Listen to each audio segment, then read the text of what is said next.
In this video, we're going to take a look at a blue ink by Montblanc BMW.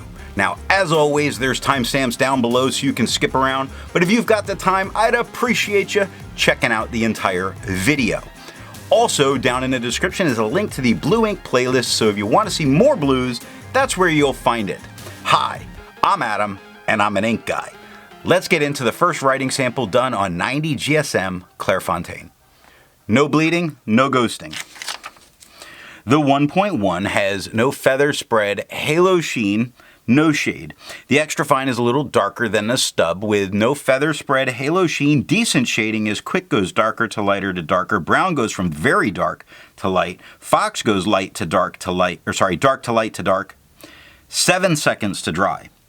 Medium is just a little bit darker than the extra fine with no feather spread, halo sheen, little bit of shading. It's much more gentle and harder to spot there, but it's definitely there. Look at how dark quick is, and you see the went from light to dark.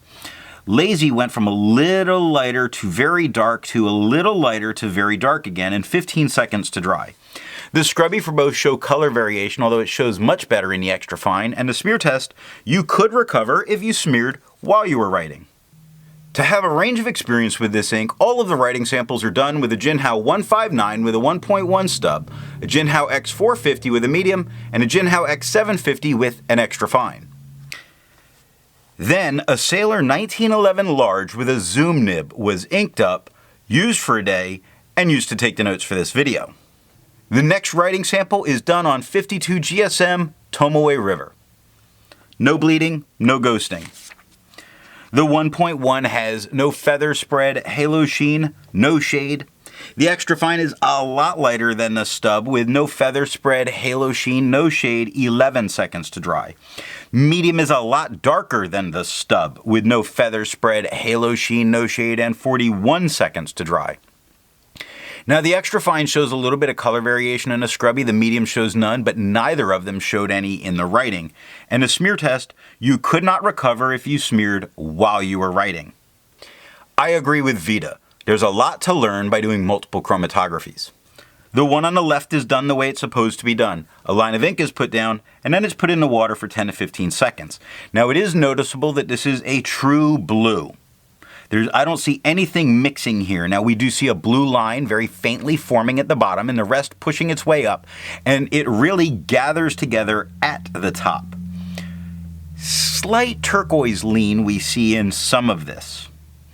The one on the right is let dry for 10 minutes before it's dunked in the water, and there's two things that really stand out. One, the ink doesn't travel nearly as far, and two, the line at the bottom is a little darker, a little bit more there, which means it could have a little bit of resistance for this ink. The next writing sample is done on 80 GSM Rhodia dot ped. No bleeding, no ghosting. The 1.1 has no feather spread, halo sheen, no shade.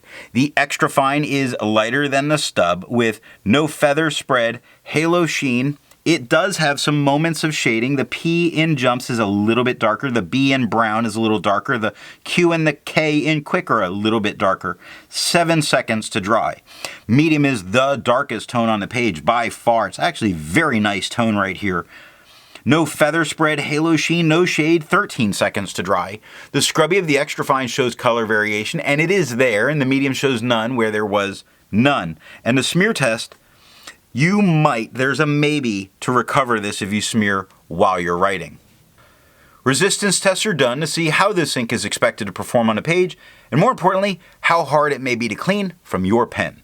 The smear is allowed to dry for 3 days before testing it. Looking at the highlighter, it's the lowercase h that you start to see that entire blowout.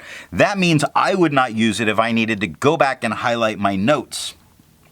Water's reactivating the ink and pushing it around, but not removing it from the paper. Pen flush is starting to really break it up. You're starting to see the beginnings of the white of the paper coming through, and the 1/3 bleach solution completely obliterates it. But as you would expect from a Montblanc ink, it only took water to get this out of my pen. The next writing sample is done on yellow Rhodia paper.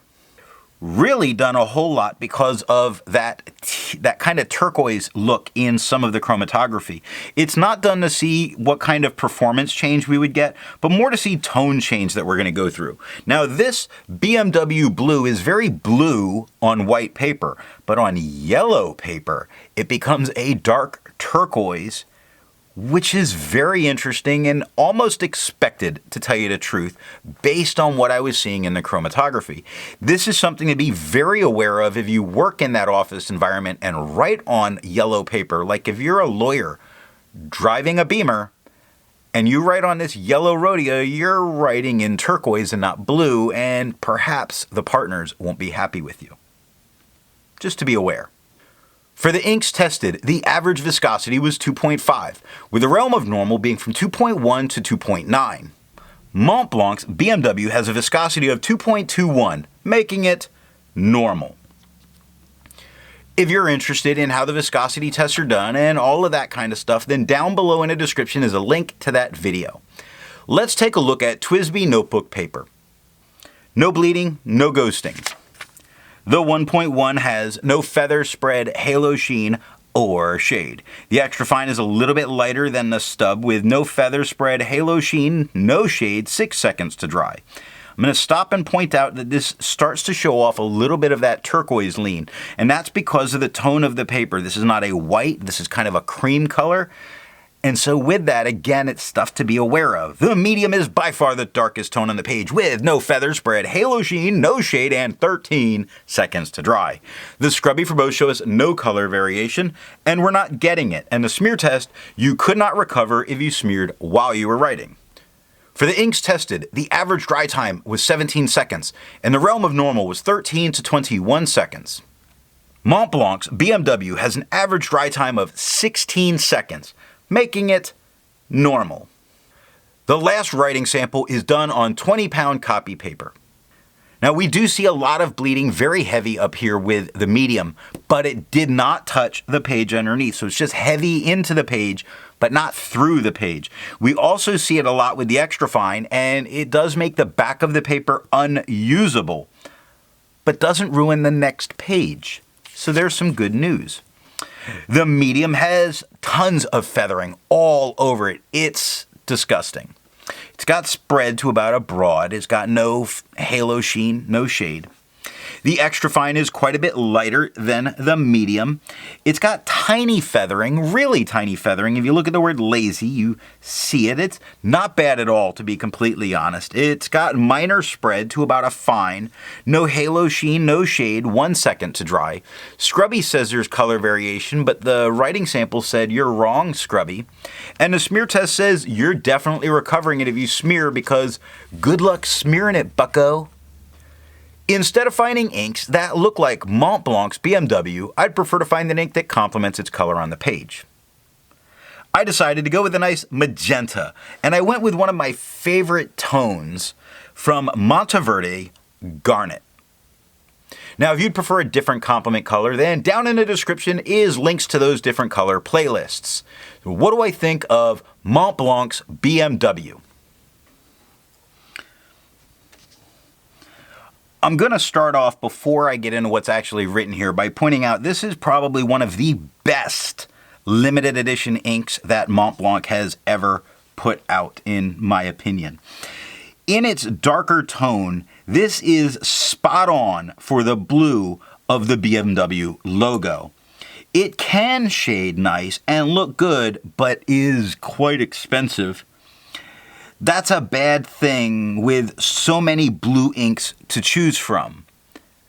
That doesn't mean this would be a bad choice here. This is still a great blue. So what nib and pen will give the best writing experience with this ink? I would go with a medium to dry fine pen. Now I think you're going to get a dark enough blue that you get the blue you're after, and I'm really at that point trying to prolong the use of this ink because it's not a giant bottle and it's kind of pricey. Probably a medium flow fine, and I'm good with that one. I hope you got something out of this video, and in the next video, we're going to take a look at a shimmering ink by Diamine, Blue Lightning.